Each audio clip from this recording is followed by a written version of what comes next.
this point in the Street Smart series, you should be a skilled rider. You are at ease on your motorcycle and you can turn quickly and brake hard without falling down. In short, you can ask your bike to do what you want when you want it. If you don't have this confidence at this time, you are still a danger to yourself and others, and the material in this tape will be of limited value because you will not have the skills to carry out the decisions you have to make in a critical situation. First, let's get something straight. This is a car. The driver of this car obviously made some wrong decisions. Car drivers have that luxury. After the accident, they can get out of their car and say, "Oh my, look what I did to my car." You, as a motorcyclist, don't have that luxury. The top of your helmet is the roof, and your arms and legs are the doors of your vehicle. Of course, that same thing that makes us vulnerable, not being surrounded by a ton of metal, is the same thing that gives us motorcyclists that freedom and feeling of independence. So, the price for that freedom is that you have to be smarter, and you can't make mistakes.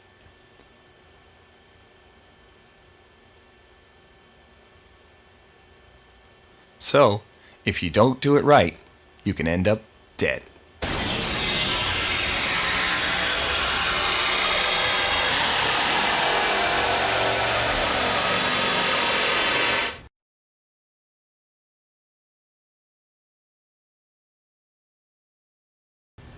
That said, let's move on. Street riding is a mental game. It's like high-speed chess and you're it. Divided highways with no intersections are the safest roads you'll travel. Divided means there is a wall or barrier between you and oncoming traffic flow. This wall protects you from the number one danger you will face while street riding: the driver who turns left in front of you. You will encounter the left-turning vehicle every time you ride. At intersections, at gas station turnouts. You can never predict which driveway they'll use.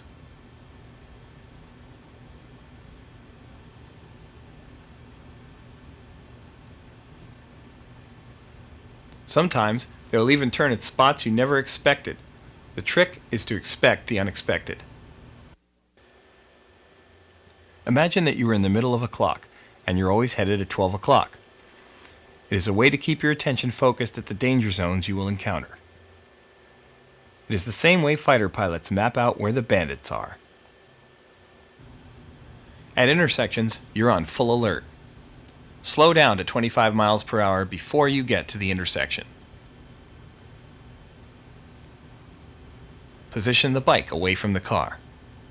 Ride on this line, not this one. If you don't slow down and the car turns, you will not be able to stop. At intersections, you will encounter 3 levels of danger from left-turning cars.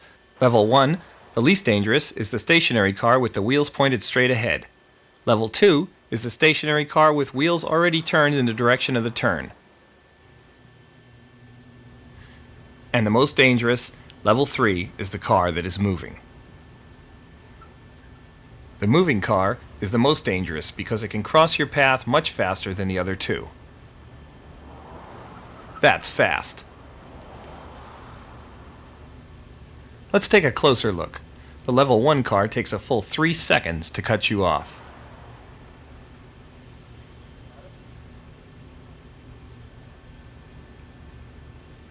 The Level 2 car, with wheels already turned, takes 2 seconds.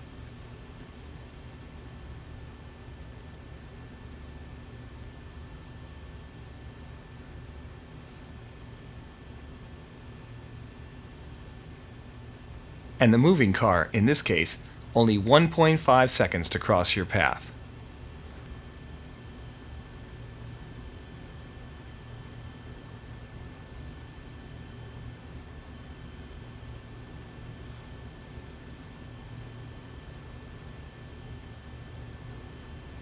So, what are your choices? As we mentioned, the key is to slow down before the intersection. Then you will be able to stop. Or you can beat the car through the intersection. Or move around behind him as he turns. They want to vent their anger at the vehicle that intentionally or unintentionally cut them off, whatever that it might be. I've experienced both. But the thing being is it's a no-win situation. You've got a motorcycle, you've got no outward protection for yourself other than your clothing, and to choose or challenge a fight with any type of vehicle, I don't care whether it's an Isuzu or a pickup truck, you're not going to win. To put yourself in that danger zone, you're asking for trouble, and it goes nowhere. All that you've done is you vent your anger, you feel a little bit better, you know, you normally see that old one finger wave out there. Why that makes people feel better, I'm not really sure. The concept that I would like to express is the fact that if this person cut you off intentionally or didn't mean to do it, you say to yourself, boy, that was really ignorant. That was really a stupid move on their part. But then to now accelerate up to this person that you've just considered to be ignorant and do something just as ignorant as they've done, you've dropped down to their level. Again, anything that you do on this motorcycle plays on all of us. Anytime anybody sees somebody do something on a motorcycle, all the other people are looking at you. And all that they saw was you pull up next to this car and do the old one finger wave at them, and then the attitudes start again. There's those motorcycle riders again, abusing everybody out there just because they think that they're better. So don't do that. Think of the fact that something happens, let the problem go on, relax, don't tense up, and let it go away. Don't be part of the problem. Again, that's what you're going to do. You're just going to create more anger and more problems for yourself.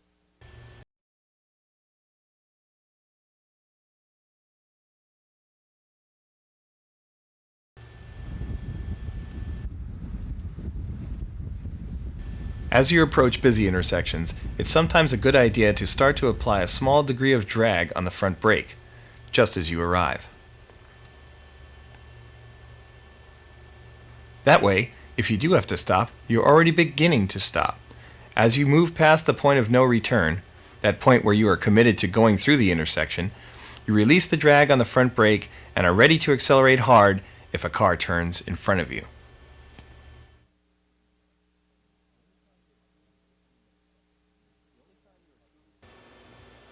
The only time you are truly safe on your motorcycle is when you are sitting on it parked in your garage. As soon as you start it up and head out on the streets, you are now being constantly bombarded with situations and decisions that affect your safety. After a rider has been riding long enough, he or she develops what is known as the wide picture. Seeing the wide picture means that you are taking in the whole surroundings. It is a peripheral view of all things that may affect you in some way. You learn to spot things that don't look right. You just don't focus straight ahead of you. When there are two lanes, move over and travel through the intersection in the far right lane. Of course, the best way is to have cars in front of you, and you follow them in. When riding down city streets, ride in the right-hand tire track. There's no reason to ride in the left-hand tire track if you don't have to. Move away from oncoming traffic. Ride in this lane. It gives you more room between you and oncoming cars. More room is a very good thing. Brake before you have to stop, then check your mirror to see if the car behind you is going to stop.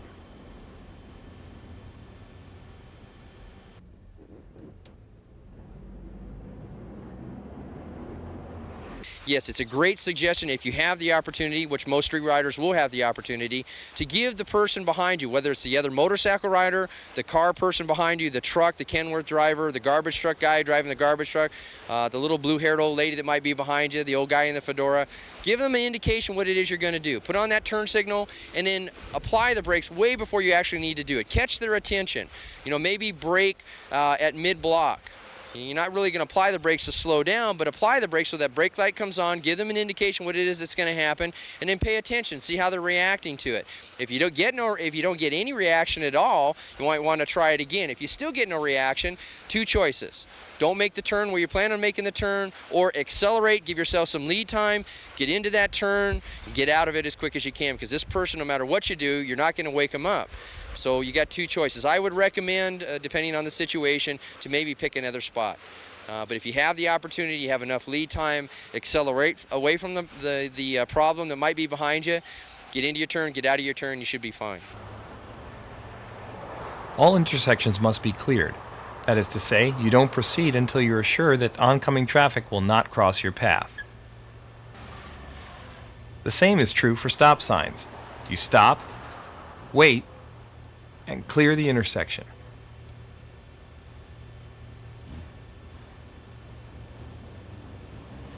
Never proceeding until you're absolutely sure.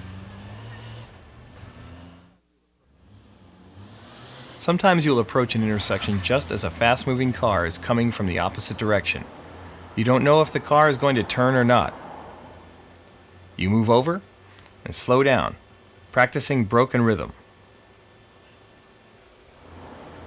In essence, you slow down your speed and wait out the car to see if it will turn. This technique occasionally pisses off the driver because he or she had it timed perfectly to turn after you went by. But better safe than sorry. Yeah, it's a good theory. It works great. Plan and just expect and know that nobody sees you and ride in that manner. Again, like we talked about the intersection, that's Mr. Invisible right there, Miss Invisible. You go through there, you're invisible, nobody can see you, and you need to sneak through there and get there as safe as you can, and that's why you need to slow down. Here's a tip. When you stop at a one-way street, don't just look in one direction. Look both ways. You have to always be looking for the unexpected. You must be ready to react instantly to dangers.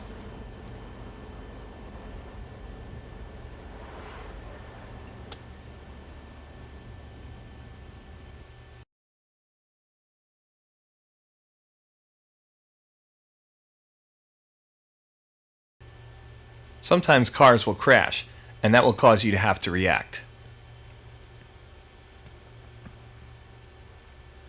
Some situations are easy to read. As you pass cars stuck behind a left-turning vehicle, expect them to move over. They will. You are following a vehicle and it pulls through the curb to park, and instead does a U-turn. Be ready for anything.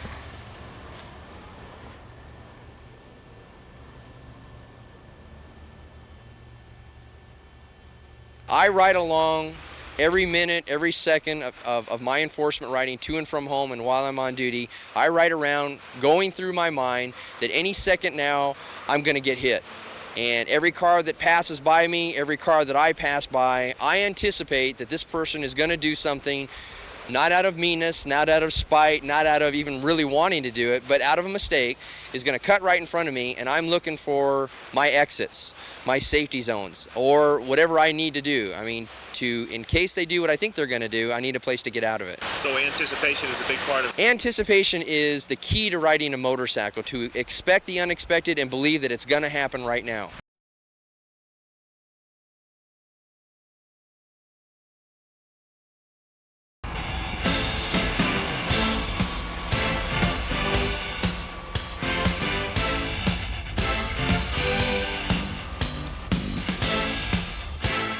So, your brain becomes the most important piece of equipment when you ride.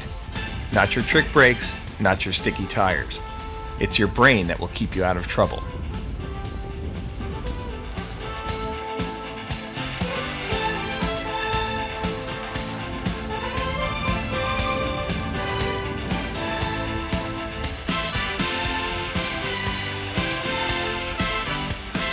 Away from town, in the canyons, there are some basic strategies to follow. As you enter corners, you must take a deep outside line. That way, in a left-hand turn, you can see further into the corner. It also puts you farther away from vehicles that are over the line. You want to understand that there are certain ways to enter and exit turns out there on the canyons, and you have to anticipate a lot of the rocks and the bushes coming down off the hills, which you're going to see all the time. It's not man-made. It just happens out there, specifically in corners. As you enter a right-hand turn, you want to drift out to the left a little bit because you want to get a good, clean shot as far around to that corner as you can get. Anticipate again, though, that there might be somebody coming in the other direction, car or motorcyclist, that may be coming over that center divider line, and be aware of that. But you want to move out as far to the left as you can to give you a good, clear view of what's on the other side of that corner if it's a blind corner. On right-hand corners, you should also take the deep outside line. Again, you can see further into the corners, but on right-handers, be ready to react quickly because you're closer to the yellow line.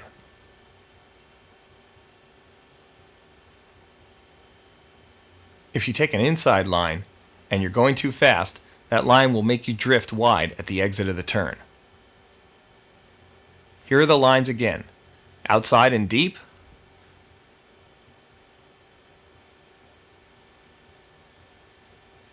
and the inside line.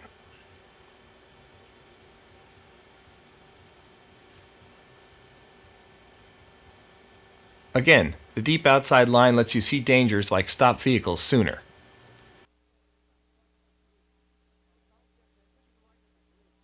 The concept, especially if you're riding with a group, you talk about riding side by side. You want to offset. You want one in front of you, one behind, one to the left, one to the right, not directly behind each other. And you want to work off the rider in front of you. You want to get them far enough in front of you that if they come around a corner, they see some type of hazard, you have time to react to that. You can move left or move right. But smooth, steadiness, relax, have a good time. You can take it up a couple clicks every once in a while, but if you're in an area that you're not familiar with, then you don't want to be going around those blind corners. You don't know what's on the other side. You don't know what type of right-hand turn or left-hand turn that it might be. It might be a decreasing radius. It starts in real nice and smooth and then comes in real hard on itself, and you're way out to the left-hand side, and now you're on the wrong side of the road trying to grab some brakes, and off into the right-hand shoulder you go. So if you don't know the road, then anticipate that it's going to do anything on the other side.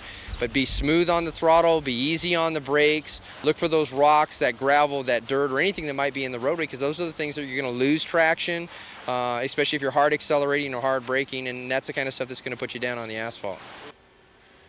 The outside line allows you to see dirt or gravel on the road first. When you see dirt or gravel and you can't avoid it, just stand the bike up and go through with the throttle cracked on a little. The same for water.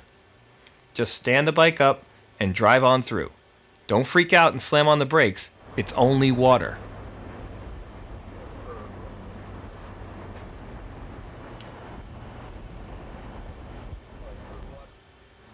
Here's another example of the outside line. The outside line puts you farther away from oncoming vehicles in left-hand corners. This rider had less time to react and was in a very dangerous situation. If you need to stop while leaned over, just stand the bike up and apply the brakes while straight up and down. If you really have to stop hard, do this maneuver as many times as needed. A small countersteering input, braking, and then countersteering to get back into turn is the way it should be. You should practice this.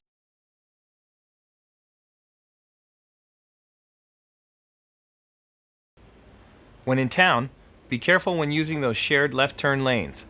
It's not a good place to be on a motorcycle. Remember, you're invisible.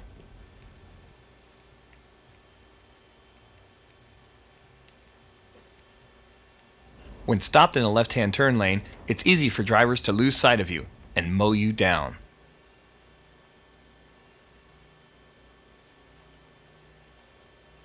When following a vehicle into a parking lot, don't follow directly behind him.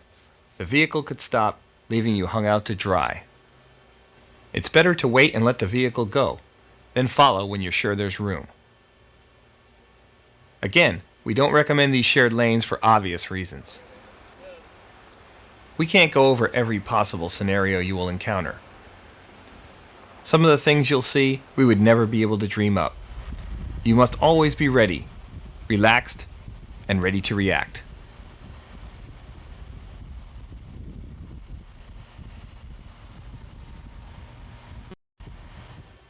You're the pilot, you're in control, and that's your job. It's a job that you've accepted, and that's the only job you should be doing when you're riding that motorcycle.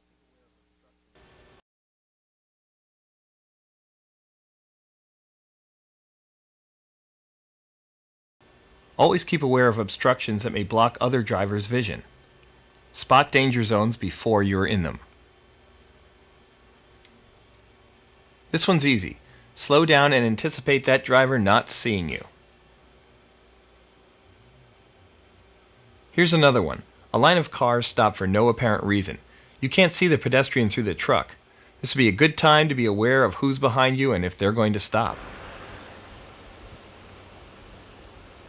There is no right way for every situation. You must be ready to adapt to changing traffic and road conditions. That's where your riding skills come in. You have to be physically able to get the bike where you want it to be at a moment's notice with no hesitation. Reaction time is everything. See it, think it, and do it.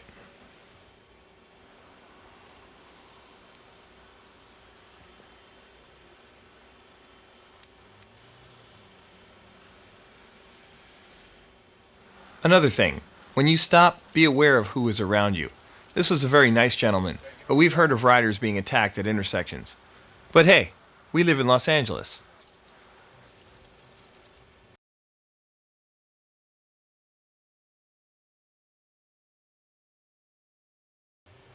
Now, onto the freeway. You need to keep your visual horizon up. Send your eyes out as far as they can go and work your way back. All the way out to the horizon, work your way back. And as you're working your way back, you're looking for road hazards. Downtown Los Angeles, you're apt to find anything from a refrigerator to a chunk of concrete to a car stalled in the lane. And you need to react to whatever you see traffic ahead of you doing. If you see traffic all of a sudden braking, you moving to the right, you have to say to yourself, there's something there. You know, when you see it, believe it, and then work with it. It's a case of sending your eyes out as far as you can, working your way back. When you see something in the road, the majority of the riders that I see that have a problem with that is they continue to look at the object. And if you look at the object, I'm not going to guarantee it, but I would say that if you look at the object, you're going to hit it. You're going to run right over it. Why that happens is because you will always go where you look.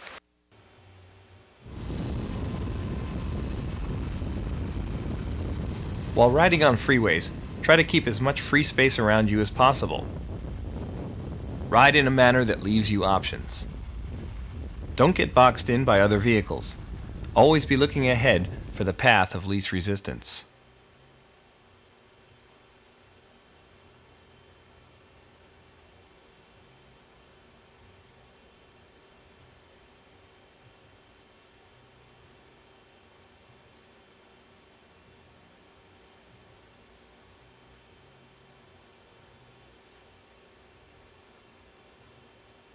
And remember, when traffic stops ahead, expect trouble from behind.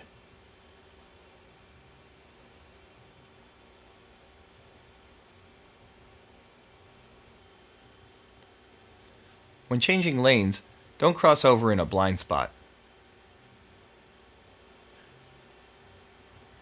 Make sure you move up past the driver so he sees you. You don't ever want to turn your head. You see it a lot in lane changes down here. Guy or gal riding down the roadway. I guess in their mind, they're almost absolutely sure that there's not anything right or left of them, but they always, for some reason, decide to take their head away from the direction that they're moving, turn their head all the way to the right, and it doesn't take but 1 or 2 seconds to take your eyes off the road. That car in front of you stopped, or it ran over something that was quite large, like tire treads, and you turn around and there it is, and you've got nothing to do but panic, stop, run over it, hit it, or get hit by whatever stopped there. You see a lot of accidents that was the cause? Oh, absolutely. Down here, the biggest problem we have is visual horizon. Tire treads, multitude of steel-belted radials for whatever reason seem to come apart. Big truck tire treads off the big trucks. They lay down on the roadway, motorcycles hit them, panic, tense up, get into a side skid, lock the rear wheel, and down they go. All for something that really wasn't necessary. Again, we spoke of it before. You know, relax, lighten up, accelerate over the hazard, and deal with whatever the bike does at that point. But again, visual horizon. You got to have the eyes up, and don't always, again, like I say, it's deal with whatever hazard that you see, but don't turn that head. Don't look right or look left. Just pick up your peripheral vision. You can still look ahead and pick up what's to the right of you, 5, 6, 8 feet back, which is plenty of room to clear for a lane change or anything like that. But as we spoke before, you should already know what's there. And if you're not sure, then don't do anything. If you're not sure what's there, don't make a move.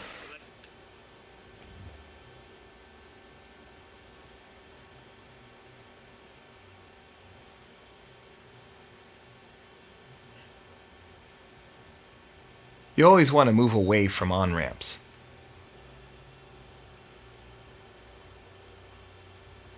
You can expect cars to cut you off as they enter the flow of traffic. So just move over before you arrive at this danger zone. The last thing you want to do is to get caught in a situation that doesn't allow you to move away from the vehicle entering the freeway. Don't get boxed in. The solution is simple. Move over before you arrive at the on-ramp.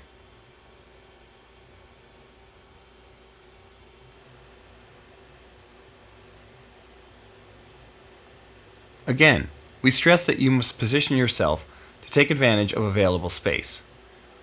Always strive to be in the lane that offers the most empty space around you. Empty space is a safety zone. The closer you get to the other vehicles, the more danger you are in. Monitor vehicles that are coming up to pass you. Give them room.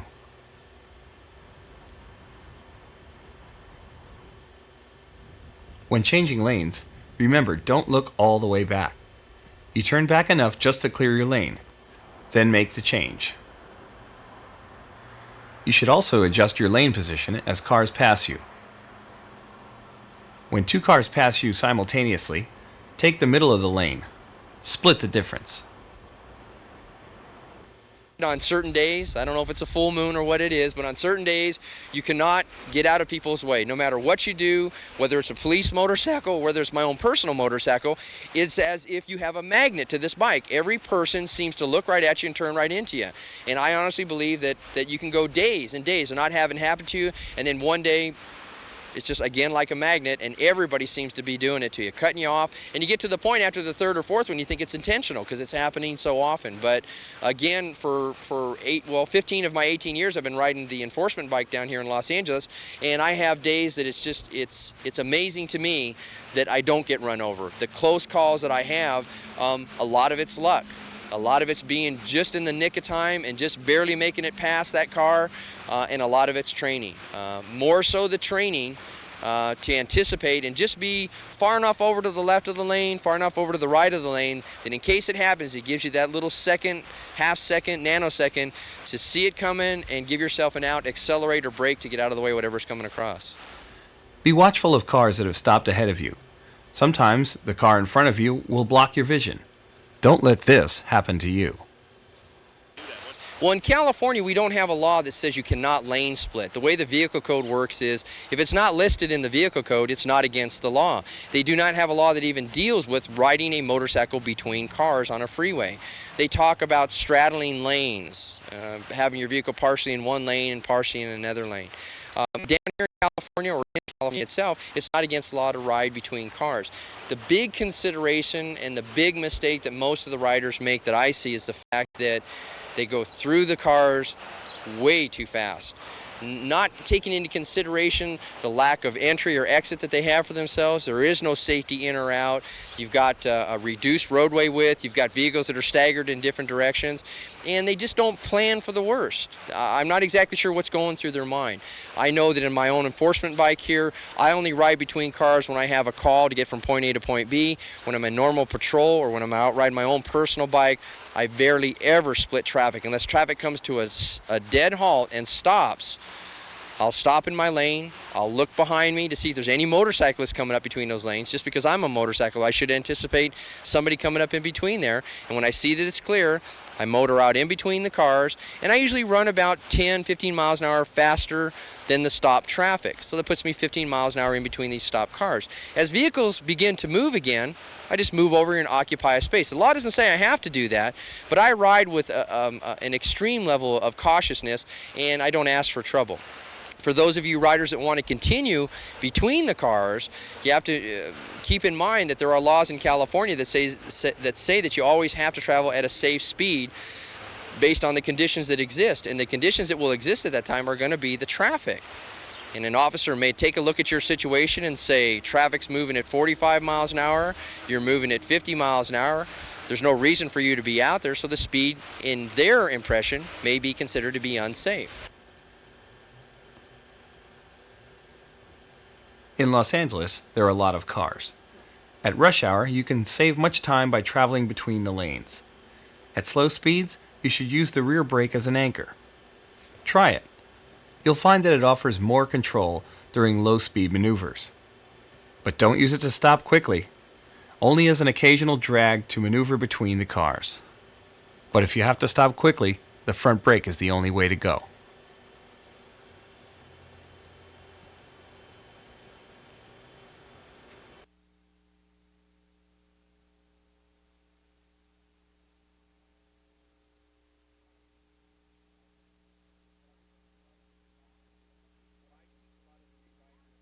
What I teach a lot of the new riders that we instruct is sit far enough back from the car in front of you that you can at least see the tires of the vehicle in front of you sitting on the ground.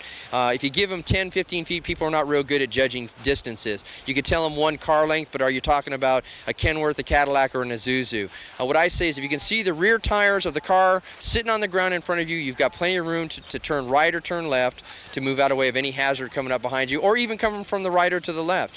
Every once in a while in an intersection, you'll see somebody who's Dyson for the front space, sort of like it's the Indy pole position, and they'll move across 2 lanes of traffic just to get to that open space, and it might be right where you're sitting. So be prepared for that and give yourself an out.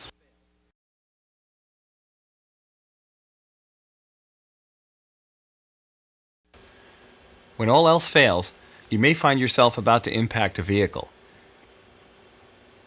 Here's how to do what you hope you'll never have to.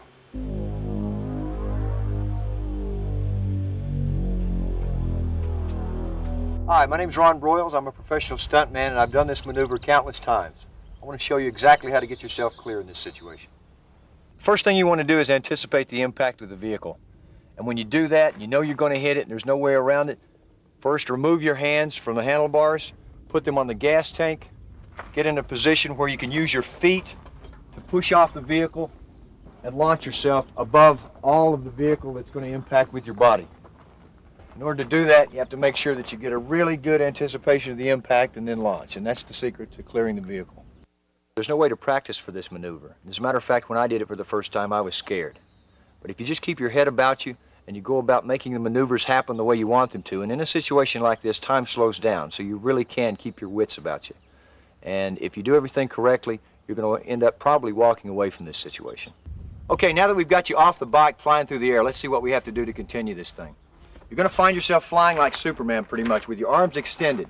Once you clear the vehicle, you're going to start to come down on the other side. All you have to do is tuck your head, your shoulder, do one roll and land on your back, and then start sliding and just ride it out. You know, usually when I do this maneuver for a movie, I have boxes set up on the other side to land in. But I found myself several years ago in this situation on the street, and I did exactly the kind of maneuver I just showed you earlier. Rolled a couple of times on the ground, slid out of it, and walked away. That was at 40 miles an hour. I actually got up, brushed myself off, didn't have a scratch on me. You can do that too. Just keep your head about you, do the things I showed you, and you'll be fine.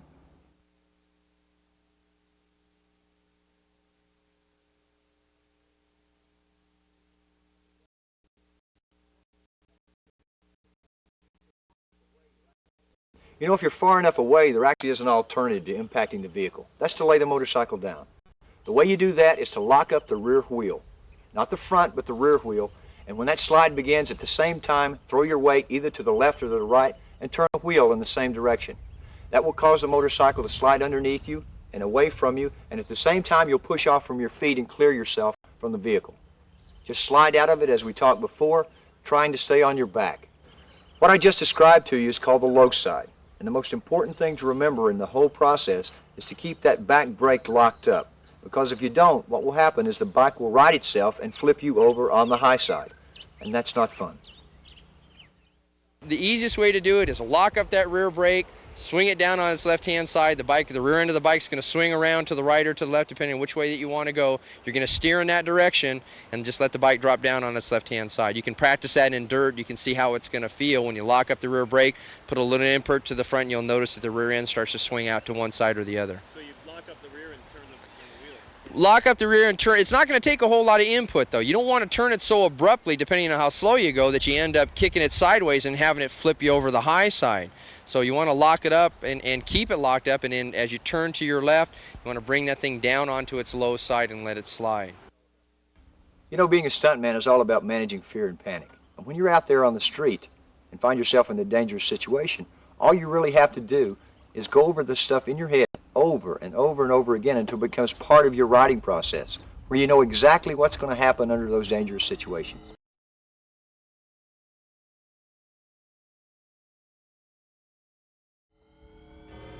Street riding is like flying a plane.